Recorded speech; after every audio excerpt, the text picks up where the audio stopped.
তো আজকে আমরা দেখে নিব যে লম্ব কাকে বলে, লম্ব কি, লম্ব কত প্রকার, কি লম্ব এর সংজ্ঞা বা লম্বটার উত্তরগুলো জেনে নেব।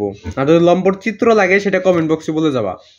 তো আরো যদি কোনো জ্যামিতি সম্পর্কে কোনো কিছু লাগে সেটা কমেন্ট বক্সে বলে দিতে হবে। আজকে শুধু আমরা লম্ব নিয়ে আলোচনা করবো। লম্ব কাকে বলে, লম্ব কি, লম্ব কত প্রকার, কি লম্বের সংজ্ঞা, লম্ব বলতে কি বুঝো, লম্বের উত্তরগুলো জেনে নেব।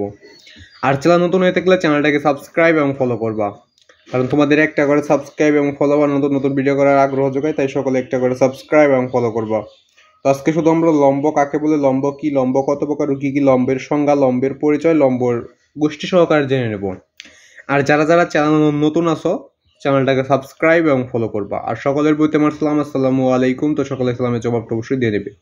তো আজকের ভিডিওর মূল টপিক হইল লম্ব। লম্ব কাকে বলে, লম্ব কি, লম্ব কত প্রকার, কি এবং লম্বর সংজ্ঞা। এখানে মোট তোমাদের 4টা প্রশ্ন আছে।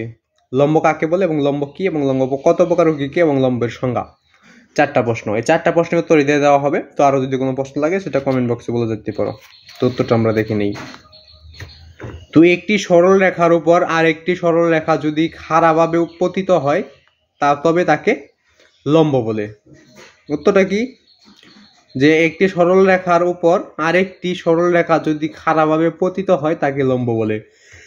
তো এটাই ছিল লম্ব কি, লম্ব কাকে বলে, লম্বের সংজ্ঞা, লম্ব বলতে কি বুঝো, লম্বের একটা উত্তর।